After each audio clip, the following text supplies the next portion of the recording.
Hello students, आप सभी का हमारे YouTube channel dream academy of education में स्वागत है। मैं शुभम साहू आज आप सभी को जीव विज्ञान का एक बहुत इंटरेस्टिंग, बहुत इंपॉर्टेंट चैप्टर जीवन की मौलिक इकाई या फंडामेंटल यूनिट ऑफ लाइफ के बारे में बताऊंगा। इसमें हम लोग मुख्य बिंदुओं पर ध्यान देंगे, जैसे कि कोशिका की खोज किसने की थी, कोशिका के प्रकार कितने हैं, एक कोशिकीय, बहुकोशिकीय, प्रोकैरियोटिक, यूकैरियोटिक, पादप कोशिका व जंतु कोशिका, कोशिका का आकार कैसा होता है, कोशिका की आकृति कैसी होती है, कोशिका झिल्ली क्या है, कोशिका भित्ति क्या है, विसरण प्रासरण क्या होता है, केंद्रक क्या होता है, कोशिका द्रव्य क्या होता है, अंतःद्रवी जलिकाएं क्या होती हैं, गाल्गी काय क्या होता है, माइटोकॉन्ड्रिया क्या होती है, राइबोसोम, प्लास्टिड और लाइसोसोम। ठीक है। अब इसके बाद आता है पादप कोशिका जंतु कोशिका में अंतर। ठीक है। पादप कोशिका जंतु कोशिका में अंतर। क्लोरोप्लास्ट पादप कोशिका में क्लोरोप्लास्ट होता है, जंतु कोशिका में क्लोरोप्लास्ट नहीं पाया जाता। पादप कोशिका में रिक्तिका होती है, जंतु कोशिका में रिक्तिका नहीं होती। पादप कोशिका में द्रव्य पदार्थ का अवशोषण होता है और जंतु कोशिका में अधिक मात्रा में द्रव्य पदार्थ का अवशोषण नहीं होता है। पादप कोशिका में प्रकाश संश्लेषण द्वारा भोजन का निर्माण होता है और जंतु कोशिका में प्रकाश संश्लेषण द्वारा भोजन का निर्माण नहीं होता है। पादप कोशिका में कोशिका भित्ति सेल्यूलोज की बनी होती है और जंतु कोशिका में कोशिका भित्ति नहीं होती हैं। ठीक है। जंतु कोशिका में लाइसोसोम पाया जाता है, जबकि पादप कोशिका में लाइसोसोम नहीं पाया जाता है। इन दोनों का केंद्रक यूकैरियोटिक आकार का होता है। केंद्रक यूकैरियोटिक आकार का होता है। जंतु कोशिका पादप कोशिका का केंद्रक यूकैरियोटिक आकार का होता है। ठीक है। इसके बाद कुछ नीचे नीचे दी गई बिंदुओं के बारे में हम लोग पढ़ेंगे। सभी जीव सूक्ष्म कोशिकाओं के बने होते हैं। सभी जीव जो होते हैं वो छोटे छोटे कोशिकाओं से बने होते हैं, जिन्हें हम लोग कोशिका कहते हैं। ठीक है। ठीक है। कोशिका या कोश का अर्थ यह होता है कि छोटा घर या एक कमरा। ठीक है। इसे हम लोग इंग्लिश में सेल कहते हैं। जैसे सभी जीवों की रचनात्मक, दूसरा बिंदु क्या है, सभी जीवों की रचनात्मक वह कार्यात्मक इकाई कोशिका है, जिसे हम लोग इंग्लिश में सेल कहते हैं। सेल का अर्थ होता है घर, कोश का अर्थ होता है छोटा घर या कमरा। ठीक है। तीसरा बिंदु क्या है, कोशिका के आकार, आकृति व संगठन का आकार, संगठन का अध्ययन साइटोलॉजी के अंतर्गत किया जाता है। कोशिका के आकार, आकृति व संगठन का अध्ययन विज्ञान की जिस शाखा में किया जाता है उसे साइटोलॉजी के अंतर्गत उसको साइटोलॉजी कहा जाता है। ठीक है। सन 1665 में कॉर्क कोशिकाओं से रॉबर्ट हुक ने कोशिका को पहली बार देखा। कॉर्क का अर्थ होता है कि पेड़ पौधे की छाल का एक सूक्ष्म छोटे छोटे कोशिकाओं को उन्होंने सूक्ष्म छोटे छोटे कोशिकाओं को उन्होंने उसमें माइक्रोस्कोप की सहायता से देखा। ठीक है। इसके बाद वाला बिंदु क्या है, सर्वप्रथम निश्चित कोशिका को Antonie Leeuwenhoek Antonie Leeuwenhoek ने देखा था। ठीक है। निश्चित कोशिका जो एक क्लियर कोशिका होती है, जब सेल होता है, उसको किसने देखा था, एंटोनी ल्यूवेन हॉक ने देखा था। फिर इसके बाद जो बिंदु है, विभिन्न लक्षणों के आधार पर कोशिका में जीव द्रव्य सोल जेल स्थिति में होते हैं। जीव द्रव्य कैसी स्थिति में होते हैं, सोल जेल स्थिति में होते हैं। ठीक है। प्लाज्मा के विभिन्न संगठन में जल, आयन, नमक, इसके अतिरिक्त दूसरे कार्बनिक पदार्थ जैसे प्रोटीन, कार्बोहाइड्रेट, वसा, न्यूक्लिक अम्ल व प्रोटीन वो विटामिन्स आदि होते हैं। ठीक है। प्रोटोप्लाज्म में क्या होता है कि विभिन्न संगठन में जल, आयन, नमक। प्रोटोप्लाज्म जो हमारा है, प्रोटोप्लाज्म का क्या मतलब होता है, साइटोप्लाज्म और न्यूक्लियोप्लाज्म, न्यूक्लियस में जो को और साइटोप्लाज्म न्यूक्लियस के बाहर को मिला के हम लोग प्रोटोप्लाज्म कहते हैं। ठीक है। इसमें क्या क्या होता है, जल होता है, आयन होता है, नमक होता है, इसके अतिरिक्त दूसरे कार्बनिक पदार्थ जैसे होते हैं। ठीक है। इसके बाद वाला बिंदु क्या है, कोशिका सिद्धांत का प्रतिपादन जीव वैज्ञानिक ल्यूइडन व स्वान ने किया, जिसके अनुसार ये पहला बिंदु इसका है कि सभी पौधे व जीव कोशिका के बने होते हैं। सारे पौधे हैं या जो जीव हैं वह सभी कोशिका से बने होते हैं। इसका दूसरा बिंदु क्या है? कोशिका जीव की मूल इकाई है। कोशिका जीवन की मूल इकाई है। ठीक है, कोशिका जीवन की मूल इकाई है। इसका अर्थ क्या है कि कोशिका के बिना जीवन संभव ही नहीं है। जीवन का संभव ही नहीं है। जीव ही संभव नहीं होगा तो जीवन कहाँ से संभव होगा? इसका तीसरा बिंदु क्या है? सभी कोशिकाएं पूर्व निर्मित कोशिकाओं से पैदा होती हैं। सभी कोशिकाएं पूर्व निर्मित, इसका अर्थ होता है कि पूरी तरह से निर्मित कोशिकाओं से एक नई कोशिका का जन्म होता है। इसका ऊपर का मेरा इसके बाद वाला जो बिंदु है वो है वायरस कोशिका सिद्धांत का अपवाद है। ठीक है, वायरस कोशिका सिद्धांत का अपवाद क्यों है इसके बारे में मैं बताता हूँ। क्योंकि कोशिका जैसे जीव को साइट वायरस में दो तरह का बिहेवियर होता है। एक वह निर्जीव की तरह भी होता है, जब वो किसी भी शरीर या किसी भी जीव के बाहर होता है तो वो निर्जीव की तरह होता है, और जब किसी सजीव के अंदर होता है तो उसमें सजीव जैसे वो लक्षण आ जाते हैं। इसके बाद कुछ कोशिकाओं को ऊपर में आप चित्र में देख पा रहे हैं। प्रोकैरियोटिक बैक्टीरिया की कोशिकाएं, जो यूनिसेलर कोशिकाएं हैं, एक कोशिकीय जीव है। ठीक है, ब्लू ग्रीन बैक्टीरिया या एल्गी, यह यूनिसेलर कोशिकाएं हैं। अब प्रोकैरियोटिक भी हैं। अब कुछ यूनिसेलर यूकैरियोटिक कोशिकाओं के बारे में जानेंगे, यूकैरियोटिक जीव के बारे में जानेंगे। यूकैरियोटिक जीव की कोशिकाओं के बारे में जानेंगे, जो है पैरामीशियम और अमीबा। जो यूनिसेलर एक कोशिकीय जीव और यूकैरियोटिक कोशिका जिसमें होती है। अब बहुकोशिकीय जीव जिसमें यूकैरियोटिक कोशिका होती है, उसके उदाहरण है ऑस्ट्रिच और पाइन ट्री। ठीक है, ऑस्ट्रिच और पाइन ट्री। ठीक है, लक्षण कैरेक्टर्स, एक कोशिकीय जीव, बहुकोशिकीय जीव। ठीक है, पहला लक्षण या कैरेक्टरिस्टिक्स क्या है? कोशिका संख्या, सेल नंबर। एक कोशिकीय जीव या यूनिसेलर ऑर्गेनिज्म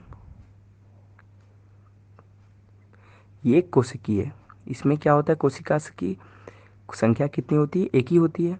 और बहुकोशिकीय जीव मल्टी सेलुलर ऑर्गेनिज्म क्या होता है कि इसमें कोशिका की संख्या एक से अधिक होती है।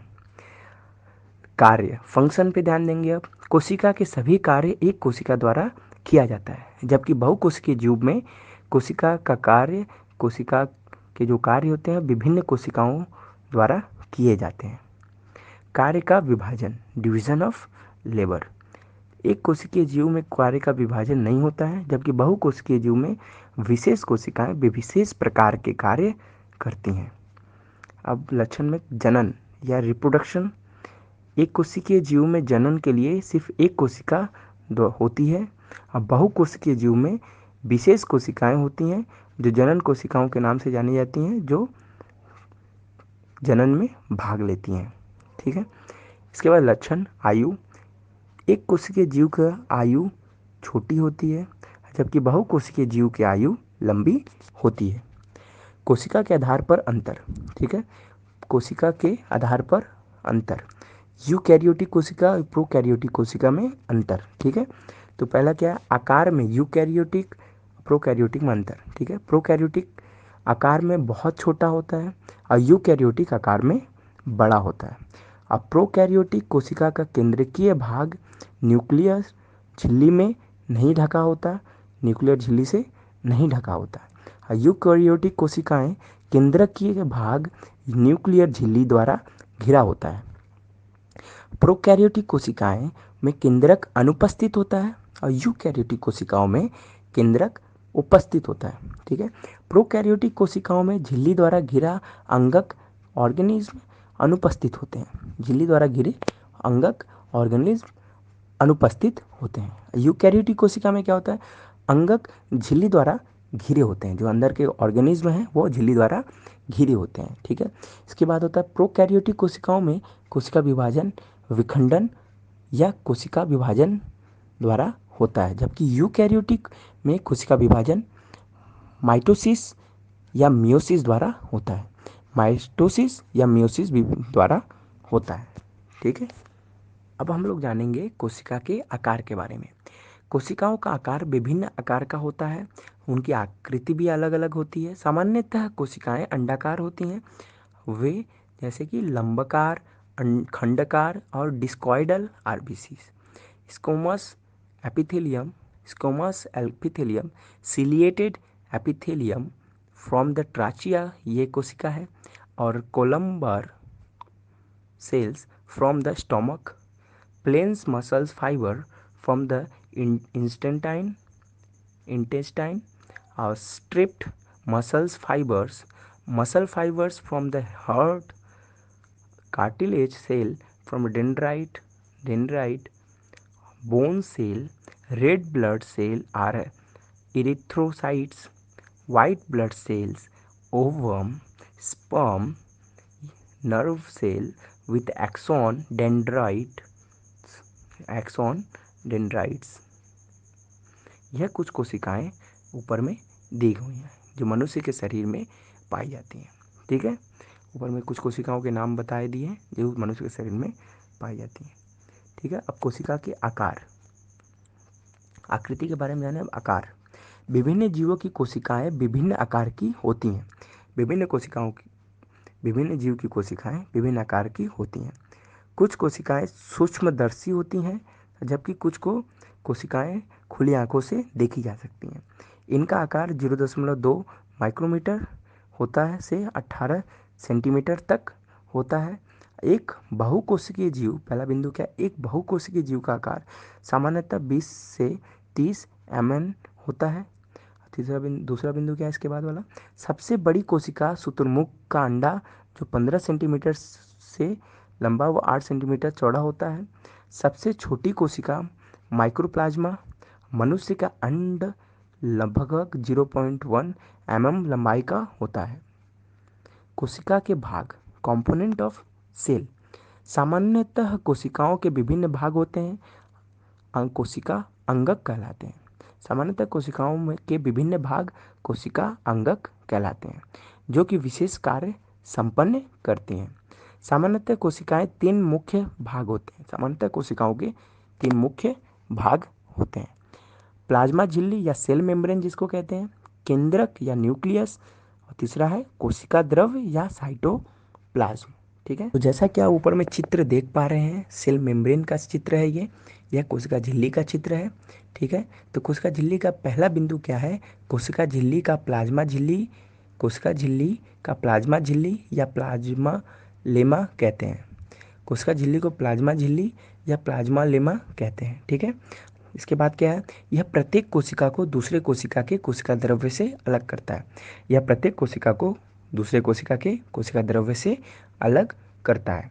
तीसरा बिंदु क्या है, यह जंतु कोशिका और पादप कोशिका दोनों में पाया जाता है। ठीक है, इसके बाद क्या है, यह जंतु कोशिका में सबसे बाहर झिल्ली होती है, जबकि यह पादप कोशिका में कोशिका भित्ति के नीचे पाई जाती है। ठीक है, इसके बाद क्या है, यह प्रोटीन और लिपिड की बनी होती है। जो कोशिका झिल्ली है वो प्रोटीन और लिपिड, ध्यान दीजिएगा, यह प्रोटीन व लिपिड की बनी होती है। कोशिका झिल्ली वर्णात्मक परगमय झिल्ली या सेलेक्टिव परमिएबल मेम्ब्रेन होती है, जो कोशिका के अंदर कुछ पदार्थों को आने देती है और कुछ पदार्थों को बाहर आने जाने देती है। ठीक है, तो ये झिल्ली का कार्य क्या है, यह वर्णात्मक परमय झिल्ली का कार्य क्या है, जो कोशिका के अंदर या बाहर केवल कुछ पदार्थों को अंदर या बाहर आने जाने देती है। सिंगर और निकोलसन के फ्लूइड मोसोइक मॉडल के सिद्धांत के अनुसार यह एक प्रोटीन की सतह है जो कि लिपिड की 2 सतहों के बीच सैंडविच की तरह होती है, जो कि 75A मोटी होती है। यह लचीली होती है, जो कि मोड़ी, तोड़ी व दोबारा जोड़ी जा सकती हैं। इसे मोड़ा, तोड़ा और जोड़ा जा सकता है। ठीक है, अब बात करते हैं हम लोग, इस चित्र में आप लोग देख पा रहे हैं जैसा कि सैंडविच की तरह यह 2 सतहों के बीच में सैंडविच की तरह बैठा हुआ है। ठीक है, पड़ा हुआ है। अब बात करते हैं प्लाज्मा झिल्ली के कार्य के बारे में। प्लाज्मा झिल्ली के कार्य के बारे में पढ़ेंगे हम लोग। अब यह कोशिका के अंदर व बाहर अणुओं को आने जाने देती है। कुछ पदार्थों को, अणुओं को क्या करती है कोशिका झिल्ली, कोशिका के अंदर आने और जाने देती है। ठीक है, एक छन्नी की तरह कार्य करती है। ठीक है, जैसे छन्नी की तरह कार्य करती है ये। दूसरा क्या है, यह कोशिका के निश्चित आकार को बनाए रखती है, यह कोशिका के आकार को बनाए रखती है। तीसरा बिंदु क्या है, प्लाज्मा झिल्ली का। प्लाज्मा झिल्ली के अंदर व बाहर अणुओं का आदान प्रदान यह दो प्रकार से होता है। ठीक है, प्लाज्मा झिल्ली में अणुओं का आदान प्रदान, कोई पदार्थों का जो आदान प्रदान होता है वह दो विधियों द्वारा होता है, जिसे विसरण और परासरण कहते हैं। जिसे क्या कहते हैं, विसरण और परासरण कहते हैं। तो बच्चों अब हम पढ़ेंगे विसरण और परासरण के बारे में, अंतर क्या होता है। विसरण उच्च सांद्रता से निम्न सांद्रता की ओर श्वेत गमन की क्रिया को विसरण कहते हैं। ठीक है, उच्च सांद्रता से निम्न सांद्रता की ओर श्वेत गमन की क्रिया को विसरण कहते हैं। जैसे कि आपको उदाहरण के तौर पे मैं समझाऊंगा कि एक अगरबत्ती या धूप को अगर घर में जलाया जाता है तो कुछ समय बाद धुआं, जो धूप का धुआं है वो पूरे घर में फैल जाता है। तो यहाँ पे क्या हो रहा है कि जहाँ धूप जल रहा है वहाँ अधिक सांद्रता है, और घर में हमारा क्या है, निम्न कम सांद्रता वाला क्षेत्र है। तो यहाँ पे अधिक सांद्रता से थोड़े कम सांद्रता की ओर धुआं का श्वेत गमन हुआ। ठीक है, अब इसमें देखेंगे परासरण क्या होता है। ठीक है, परासरण या जिसे हम लोग जानते ही हैं, ठीक है, या ऑस्मोसिस कहते हैं इसको। वर्णात्मक झिल्ली द्वारा जल विलयक, वर्णात्मक झिल्ली, परागमय वर्णात्मक झिल्ली द्वारा जल विलयक के अणुओं को का उच्च सांद्रता, माफ़ करिएगा यहाँ पे गलत दिया हुआ है, यहाँ पे होगा निम्न सांद्रता से उच्च सांद्रता की ओर गमन करना। निम्न सांद्रता से उच्च सांद्रता की ओर गमन करना परासरण, ऑस्मोसिस कहलाता है। ठीक है, और यहाँ पे क्या था, उच्च सांद्रता से निम्न सांद्रता की ओर श्वेत गमन विसरण या डिफ्यूजन कहलाता है। ठीक है, अब दूसरा बिंदु देखेंगे विसरण का। यह दोनों पदार्थों को सांद्रता को समान कर देता है। ठीक है, तो कुछ समय बाद क्या होता है कि यह दोनों पदार्थों को सांद्रता को समान कर देता है। ठीक है, तो आपको उदाहरण के तौर पर मैं बताऊंगा, जैसे कि अगर एक बोतल पानी लेते हैं, ठीक है, एक बोतल पानी मिक्स किया हुआ नून का पानी लेते हैं। ठीक है, तो दोनों को एक मिला देते हैं। मिलाने के बाद क्या होता है कि वो दोनों आपस में मिल जाते हैं, घुल जाते हैं, कुछ समय बाद सभी एक जैसे हो जाते हैं। ठीक है, तो ये क्रिया तब तक होती है जब तक दोनों की सांद्रता समान न हो जाए। अब परासरण क्या होता है, यह दोनों पदार्थ की सांद्रता को समान कर देता है। ठीक है, यह भी दोनों पदार्थों की सांद्रता को समान कर देता है। ठीक है,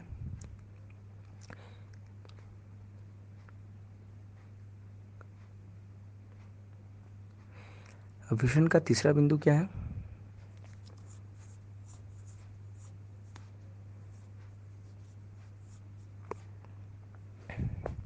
माफ़ करिएगा यहाँ भी गलत दिया हुआ दूसरा बिंदु, यह दोनों पदार्थों की सांद्रता को समान नहीं करता।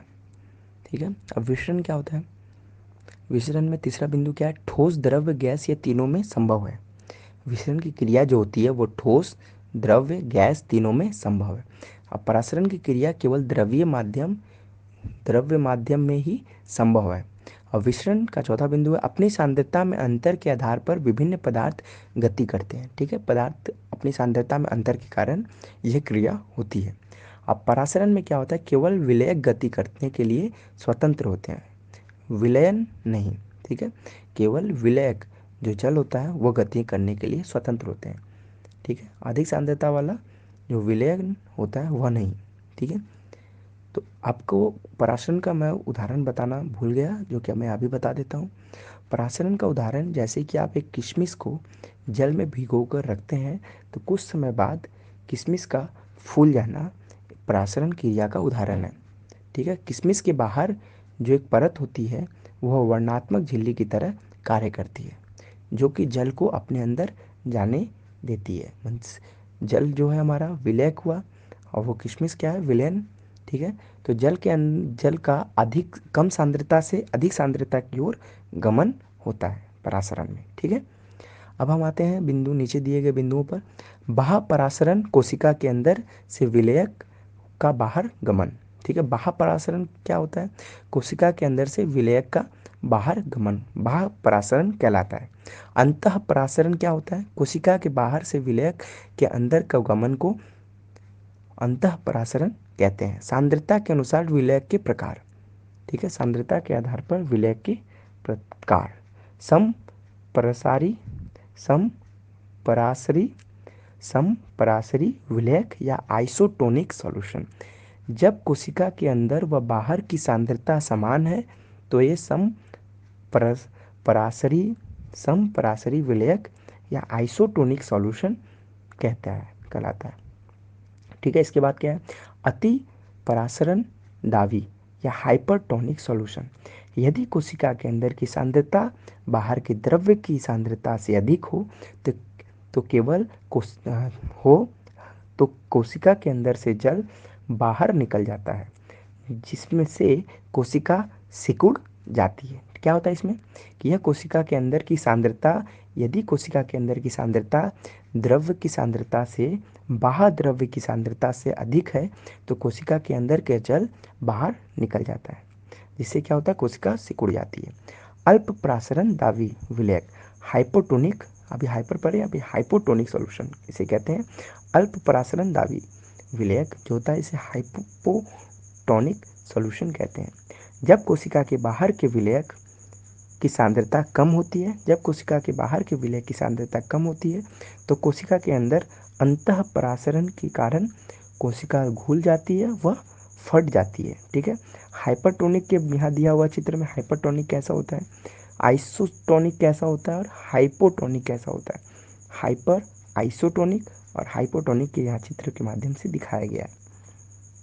ठीक है, कोशिका भित्ति सेल वॉल, यह पादप कोशिका की सबसे बाहर झिल्ली है जो जंतु कोशिका में अनुपस्थित होती है। ठीक है, तो कोशिका भित्ति सिर्फ पादप कोशिका में पाई जाती है, सेल वॉल जंतु कोशिका में नहीं होती है। यह सख्त, मजबूत, मोटी और सरंध्र अजीवत संरचना है। यह सेल्यूलोज की बनी होती है। कोशिका मध्य भित्ति मिडल लैमेले द्वारा एक दूसरे से जुड़ी होती हैं। ठीक है, जैसा कि आप सब देख पा रहे हैं कोशिका भित्ति का चित्र है। ठीक है, अब हम जानेंगे कोशिका भित्ति के कार्य। कोशिका को संरचना प्रदान करता है कोशिका भित्ति, कोशिका को मजबूती प्रदान करता है कोशिका भित्ति। यह संरंध्र होती है और विभिन्न अणुओं को आर पार जाने देती है। ठीक है, संरंध्र होती है, छन्नी की तरह होती है जो विभिन्न अणुओं को आर पार जाने देती है। इसमें मरम्मत करने व पुनः जनन करने की क्षमता होती है। यह खुद को कोशिका के मरम्मत और पुनः जनन करने की क्षमता होती है। अब हम बात करेंगे केंद्रक, जिसे हम लोग कहते हैं न्यूक्लियस। इस चित्र में जैसा दिख रहा है कि कोशिका के बीचों बीच जो भाग है उसे न्यूक्लियस कहते हैं। ठीक है, यह कोशिका का सबसे महत्वपूर्ण अंग है जो कि कोशिका की सभी क्रियाएं का नियंत्रण करता है। ठीक है, अब तीसरी इसके बाद वाला बिंदु क्या है? यह कोशिका के केंद्र कहलाता है। ठीक है, यह कोशिका का केंद्र या हेड क्वार्टर ऑफ सेल कहलाता है। हेड क्वार्टर ऑफ सेल मतलब यहाँ पे सभी हेड होता है, यहाँ पे क्या होता है? ये सिर होता है कोशिका का जो सभी चीज़ को नियंत्रित करता है। ठीक है, जो केंद्रक है ये कोशिका का सिर होता है जो कोशिका के अंदर होने वाली सभी क्रियाओं को नियंत्रित करता है। फिर इसकी बात आती है इसकी खोज की। तो इसकी खोज 1831 में रॉबर्ट ब्राउन ने की थी। केंद्रक की खोज 1831 ईस्वी में रॉबर्ट ब्राउन ने की थी। यूकैरियोटिक कोशिकाओं में स्पष्ट केंद्रक होता है जबकि प्रोकैरियोटिक कोशिकाओं में प्राथमिक केंद्रक होता है। ठीक है, इसके बाद क्या है? इसके ऊपर की दृष्टीय झिल्ली केंद्रक झिल्ली कहते हैं। ठीक है, इसके ऊपर की ध्रुवीय झिल्ली केंद्रक झिल्ली कहलाती है। ठीक है, इसके बाद क्या? केंद्रक द्रव्य में के केंद्रकाय न्यूक्लियस व क्रोमेटिन धागे होते हैं। इसके केंद्रक द्रव्य में केंद्रकाय व क्रोमेटिन धागे होते हैं। क्रोमोसोम या क्रोमेटिन धागे डीएनए के बने होते हैं। ठीक है, क्रोमोसोम या क्रोमेटिन धागे डीएनए से बने होते हैं जो कि आनुवांशिक सूचनाओं को एक पीढ़ी से दूसरी पीढ़ी में जनन के द्वारा भेजते हैं। ठीक है, हम जानेंगे केंद्रक के कार्य। केंद्रक या न्यूक्लियस का क्या कार्य होता है? यह कोशिका की सबसे उपापचय क्रियाओं का नियंत्रण करता है। यह कोशिका की सभी उपापचय मेटाबॉलिज्म क्रियाओं का नियंत्रण करता है। दूसरा बिंदु क्या है? यह आनुवांशिक सूचनाओं को एक पीढ़ी से दूसरी पीढ़ी तक स्थानांतरित करने में मदद करता है या जनक पीढ़ी तक भेजने में सहायता करता है। ठीक है, अब हम बात करेंगे कोशिका द्रव्य या साइटोप्लाज्म के बारे में। ठीक है, इस चित्र में देख पा रहे हैं हम जैसा कि ठीक है, कोशिका वह का द्रव्य जिसमें कोशिका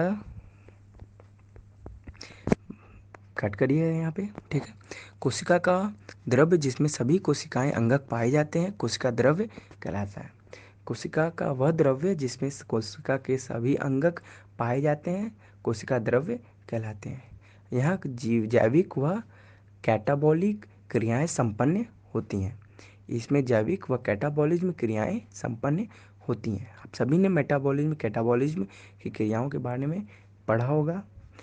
ठीक है, इसके दो भाग होते हैं। इसके कितने भाग होते हैं? इसके दो भाग होते हैं। सिस्टोल जो जलीय द्रव्य जिसमें विभिन्न प्रोटीन होते हैं, और कोशिका अंगक या सेल ऑर्गेनेल्स विभिन्न प्रकार के अंगक जो प्लाज्मा झिल्ली द्वारा घिरी होती हैं। अब हम उसमें पाए जाने वाले साइटोप्लाज्म में पाए जाने वाले कुछ अंगक के बारे में जानेंगे। इस पहला अंगक क्या है? गाल्गी उपकरण या गाल्गी एपरेटस। यह पतली झिल्ली युक्त चपटी पुटिकाओं का समूह है जो एक दूसरे के ऊपर समानांतर सजी रहती हैं। इनका आविष्कार कैलियो गोल्गी ने की और यह प्रोकैरियोटिक स्तनधारी आरबीसी व सीव सेल्स में अनुपस्थित होते हैं। ठीक है, ध्यान दीजिएगा, यह प्रोकैरियोटिक स्तनधारी आरबीसी व सीव सेल में अनुपस्थित होते हैं। अब हम गाल्गी काय के कार्य के बारे में पढ़ेंगे। यह लिपिड बनाने में सहायता करता है। यह मध्य लैमिना बनाने का कार्य करता है। यह स्वभाव से स्रावी होता है। यह मेलानिन संश्लेषण में सहायता करता है। अंतःद्रवी जलिका में संश्लेषित प्रोटीन व लिपिड का संग्रह गाल्गी काय में किया जाता है। कुछ प्रोटिकाओं में एंजाइम्स बंद किए जाते हैं। कुछ प्रोटिकाओं में एंजाइम्स इसमें बंद किए जाते हैं। इसके बाद आता है माइटोकॉन्ड्रिया। ठीक है, माइटोकॉन्ड्रिया का चित्र कुछ इस प्रकार का होता है जैसा कि आप चित्र देख पा रहे हैं। यहाँ पे आप देखेंगे उन चीज़ों का नाम मेंशन किया गया है। ठीक है, यह प्रोकैरियोटिक में अनुपस्थित होती है। ठीक है, ये प्रोकैरियोटिक में नहीं पाई जाती हैं। इनको कोशिका का पावर हाउस भी कहते हैं। यह एक दोहरी झिल्ली वाले होते हैं। ठीक है, इसे कोशिका का पावर हाउस क्यों कहते हैं? क्योंकि इसी में जो कोशिका से श्वसन से उत्पन्न एटीपी होता है वो एटीपी इसी में स्टोर किया जाता है। इसी से ऊर्जा प्राप्त होती है, इसीलिए इसे कोशिका का पावर हाउस कहते हैं। यह एक द्वारी झिल्ली वाली होती है। परत बाहरी परत चिकनी व छिद्रित होती है।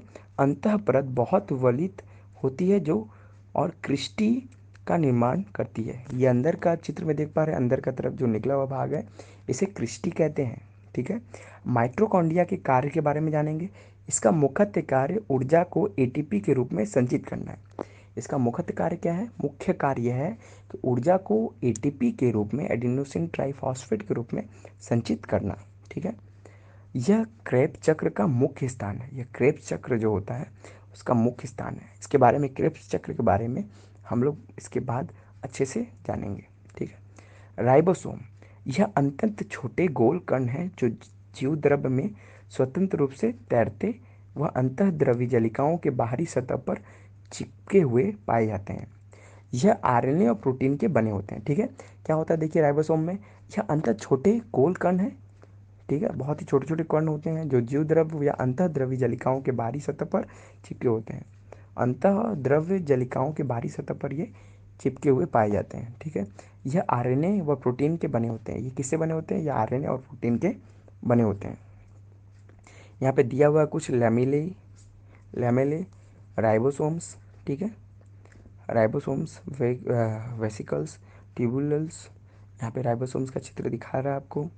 ठीक, अंतःद्रवी जलिका एंडोप्लाज्मिक रेटिकुलम क्या होता है? ठीक है, यह झिल्ली युक्त नलिकाएं तथा सिस्ट का विशाल तंत्र होता है। इसकी खोज पॉटर, क्लोड और फुलैम ने की। यह प्रोकैरियोटिक कोशिका व इरेथ्रोसाइट स्तनधारी इरेथ्रोसाइट या मैमेलियन इरेथ्रोसाइट के अलावा सभी में पाया जाता है अंतःद्रवी जलिका दो प्रकार की होती है, चिकनी अंतःद्रवी जलिका और खुरदरी अंतःद्रवी जलिका। चिकनी अंतःद्रवी जलिका को स्मूथ एंडोप्लाज्मिक रेटिकुलम कहते हैं और खुरदरी अंतःजली जलिका को रफ एंडोप्लाज्मिक रेटिकुलम कहते हैं। ठीक है, तो चिकनी अंतःद्रवी जलिका का पहला बिंदु क्या है? यह झिल्ली व नलिकाओं का बना होता है। और खुरदरी अंतःद्रवी जलिका क्या है? यह सिस्टर्नी व नलिकाओं का बना होता है।